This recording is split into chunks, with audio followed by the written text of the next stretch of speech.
times where we are seeing a manufacturing slowdown, business closures, and an unemployment crisis. But hidden in the shadows is another massive economic problem, a problem that hasn't been seen in nearly 100 years and has been known to cause the downward spiral of some of the most powerful economies in history. And this is a problem that most people have never heard of. If you wanted to buy something like bread, what would you do? Well, these days you would probably just go to the local grocery store, pick out some bread, and pay with your card, cash, or phone. But buying bread wasn't always this simple. A few thousand years ago, if you wanted to buy something like grain, you would have to give up something in return like sheep.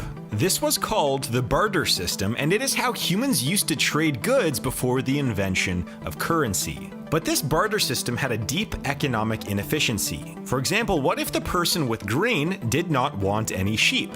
Even though to most people at the time the grain and sheep would have equal value, if the grain owner simply did not want any sheep, then the trade would not happen. Problems like this are why ancient civilizations in Egypt, Babylon, India, and China came up with a game-changing idea that the world still uses today. They started using clay tokens that could be redeemed at any local warehouse for a select quantity of items, meaning that these clay tokens had value that could be traded at markets instead of having to use the barter system. And this was the invention of modern-day currency. But with the invention of currency came a new kind of crisis that the world had never seen before. The Roman Empire in the 3rd century AD had the world's most advanced banking system that relied heavily upon its currency and coinage. But during this time, a familiar series of events led to the destruction of its financial system. The first of which was that the Mediterranean began running out of silver, which was an important resource for the Roman economy and was what Roman currency was dependent upon. The second event was that economic growth of the Roman Empire slowed down for several decades, and the third event was that the empire began producing more coins and making more of its own currency in order to try and help with its state finances. The trouble was that once they started overproducing their currency, they began to devalue that currency. So by about 284 AD, the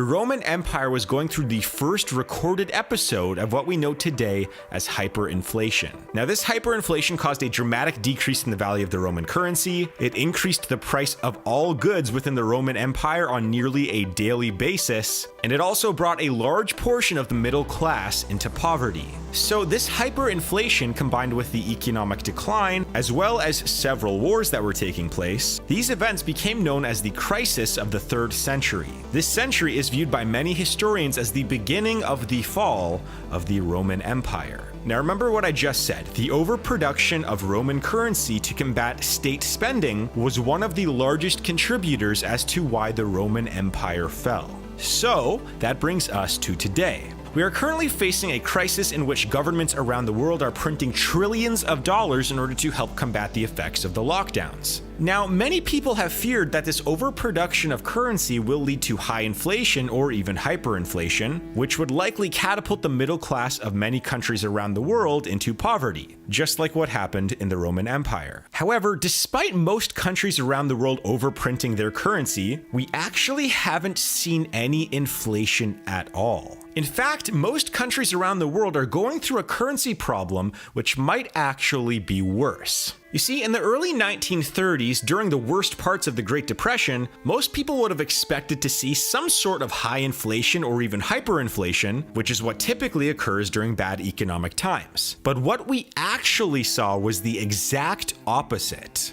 During the Great Depression, we saw an example of what is called deflation. You see, the Great Depression caused such a bad economic crisis that the demand for cash dramatically exceeded the government's ability to increase the money supply. So what we saw was the value of the United States currency actually increase by 10% per year over 3 years thanks to this deflation. Now, on the surface, this might sound great. I mean, the buying power of your money actually increases during deflation, so how could this be a bad thing? Well, here's why. You see, deflation increases the value of everything revolving around a currency. As I already mentioned, the positives are that the current money in the economy has more buying power, but it also increases the real value of debt. Now, as I mentioned in my previous videos, debt is at an all-time high for businesses, individuals, and governments around the world. I mean, governments have already taken out over $16 trillion worth of debt in the last 2 months alone, and are adding to the debt pile at a rate that is 10 times higher than normal. So what this means is that anyone with debt, whether it's governments who are at risk of defaulting on their loans, businesses who are months away from not being able to make a payment, or individuals who are behind on their mortgages, credit cards, or student loans, they actually will have a higher debt burden thanks to deflation. So we are currently in an era where the world is at an all-time high in regards to its debt burden, and that debt is actually being amplified by this deflation that has started just a couple months ago. For example, major economies like the European Union, the United States, and the UK will likely enter a state of deflation within the next 2 to 3 weeks. Large countries like China and Brazil could enter a state of deflation within the next couple months, and nations like Canada, Japan, and South Korea have already entered a state of deflation. And this might be particularly bad for Japan and Canada. You see, Japan is already the most indebted nation in the world in relation to its GDP, and Ontario, which is the largest province in Canada, is the largest sub-sovereign debtor in the world. In fact, if Ontario were a country, it would have the 28th largest amount of debt in the world, ahead of countries like Ireland, Saudi Arabia, Argentina, South Africa, and the United Arab Emirates. What this means is that places that already have a high debt burden and go through major deflation are also at risk for going through a very rare economic crisis called a deflationary spiral.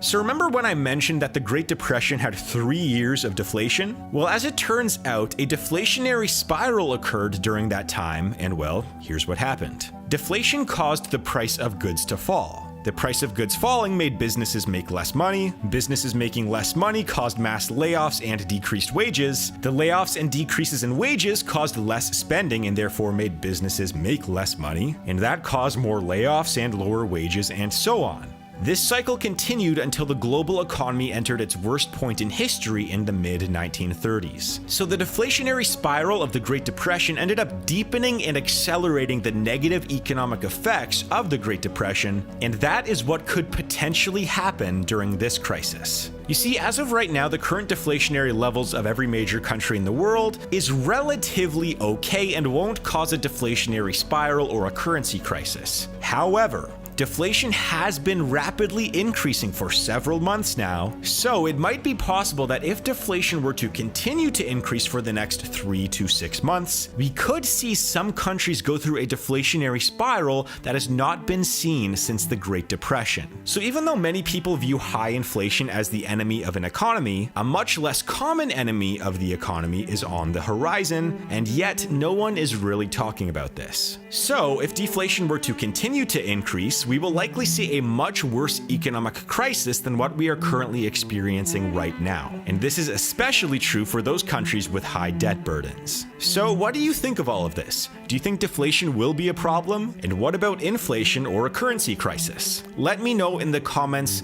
down below.